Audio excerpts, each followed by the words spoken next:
नमस्कार दोस्तों, पैसे की बात में आप सभी लोगों का स्वागत है। दोस्तों इस वीडियो में हम लोग बात करने वाले हैं बैंक गारंटी के बारे में। दोस्तों ये वीडियो बहुत ही छोटा सा है और बहुत ही इंपॉर्टेंट वीडियो है, इसलिए पूरा अंत तक देखिएगा, आपको बहुत सारी यहाँ पे इंफॉर्मेशन मिलने वाली है। दोस्तों हमारी फाइनेंस मिनिस्टर निर्मला सीतारमण जी ने ये अनाउंस किया है कि यदि आपका बैंक बंद होता है, मतलब आरबीआई आपके बैंक का लाइसेंस कैंसिल करते हैं या फिर आपके बैंक के ऊपर मोरेटोरियम लगाती है, तो आपका जो पैसा है वो 90 दिन के अंदर आपके पास में पहुंच जाएगा। सबसे पहले मैं इनका स्टेटमेंट दिखाता हूं, इसके बाद में फिर मैं आपको विस्तार से इसके बारे में समझाऊंगा। सबसे पहले आप अनुराग ठाकुर का स्टेटमेंट देखेंगे, इसके बाद में आप निर्मला सीतारमण जी का स्टेटमेंट आप देखेंगे। बैंक डिपॉजिटर्स को अगर किसी समय आरबीआई मॉरेटोरियम लगाती है तो उस समय उनका पैसा बैंकों से निकालने पर जो रोक लगती थी उससे उनको दिक्कत आती थी। आपको याद होगा माननीय वित्त मंत्री जी ने ही पिछले वर्ष यह निर्णय लिया था कि 1 लाख से उसकी सीमा को बढ़ाकर 5 लाख रुपया कर दिया गया था। और आज की कैबिनेट में जो निर्णय लिया गया उससे अब यह तय सीमा होगी कि 90 दिन के अंदर ही जमाकर्ताओं को, बैंक डिपॉजिटर्स को अपना पैसा 5 लाख की कीमत तक का मिलेगा। Normally, at least proven history says 8 to 10 years it takes. Only after the complete liquidation do they get their money of insurance. But now what we are saying is, even if there is a moratorium on a bank, which means everything is frozen, depositors are not able to take their money out of their accounts, even at that time, this measure will set in. Anurag ji referred to it by saying 90 days ke andar.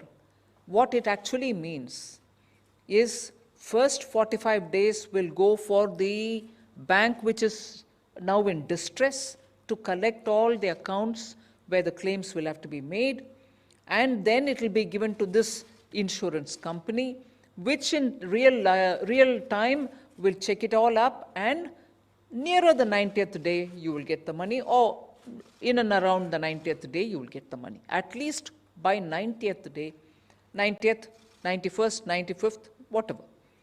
Within 90 days, the process will be definitely completed, and not waiting for the eventual liquidation or not even waiting for the eventual resolution. Suppose somebody else comes and takes the bank and the bank is revived again also. But if that process takes, let's say 3 years, 4 years, we are not waiting for that.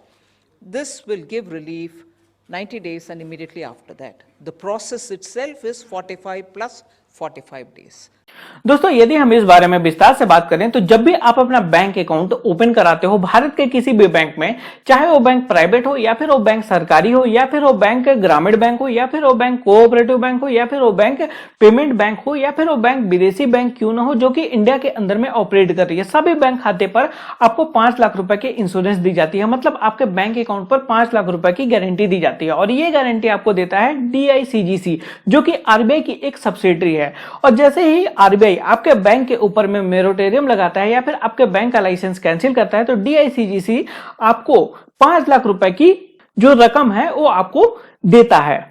यहां पे ध्यान रखने वाली बात यह है कि RBI मतलब DICGC आपको केवल 5 लाख रुपए की गारंटी देती है। जैसे आपके बैंक में यदि 5 लाख रुपए से ज्यादा आपका बैलेंस हो तो वहां पे यदि आपका बैंक डूबता है तो आपको केवल 5 लाख रुपए ही दिया जाएगा, बाकी का पैसा आपको डूब जाएगा। इसीलिए मैं आपको बता देता हूं कि यदि आपको एक बैंक में 5 लाख रुपए से अधिक रखना है तो आप मत रखिएगा, आप किसी दूसरा बैंक में अपना अकाउंट खुलवा लीजिएगा और वहां पे आप बाकी का पैसा रख सकते हैं, लेकिन वहां पे भी आप 5 लाख रुपए से अधिक मत रखिएगा। तो यहां पे निर्मला सीतारमण जी ने एग्जैक्टली क्या अनाउंसमेंट किया है, तो देखो, जब आपके बैंक के ऊपर में मोरेटोरियम लगाया जाता था या फिर आपके बैंक का लाइसेंस कैंसिल किया जाता था तो आपको पैसे मिलने में लगभग 10 साल का समय लग जाता था।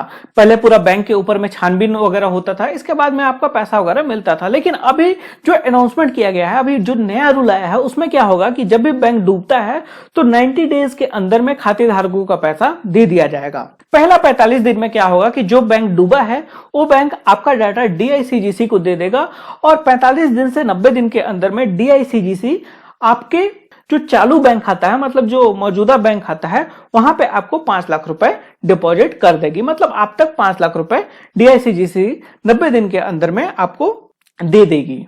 यहाँ पे एक ध्यान देने वाली बात यह है कि यहाँ पे जैसे 45 दिन के अंदर में बैंक आपका सारा डाटा डीआईसीजीसी को दे देगा, लेकिन डीआईसीजीसी 45 दिन से 90 दिन के अंदर में आपका समय ले सकती है। मतलब हो सकता है आपको 91 दिन आपको पैसा मिले या फिर 92 दिन पैसा मिले, लेकिन पूरा आपका जो प्रोसेस है वो 90 दिन के अंदर में कंप्लीट हो जाएगा। मतलब 90 दिन के अंदर में डीआईसीजीसी आपका पैसा को प्रोसेस कर देगी, इसके बाद में फिर आप तक पैसा पहुंच जाएगा। एक्चुअली होगा क्या यहाँ पे, जैसे आपको कैश नहीं मिलेगा या तो आपको चेक मिलेगा या फिर जो आपका जो मौजूदा बैंक खाता है वहां आपको देना पड़ेगा, आपके बैंक में जाके आपको देना पड़ेगा और उस बैंक खाते में आपका डीआईसीजीसी डिपॉजिट कर देगी। आई होप दोस्तों आप समझ गए होंगे। इस वीडियो में बस इतना ही। आई होप आपको ये वीडियो पसंद आया होगा। यदि आपको ये वीडियो पसंद आया तो वीडियो को लाइक कर दीजिएगा और इस वीडियो को शेयर जरूर कर दीजिएगा अपने दोस्तों के साथ में और अपने फैमिली मेंबर्स के साथ में, और चैनल को सब्सक्राइब कर लीजिएगा और सब्सक्राइब करने के बाद में बेल आइकन को दबा दीजिएगा ताकि जब भी कोई नई वीडियो अपलोड हो उसकी नोटिफिकेशन आपको मिल पाए।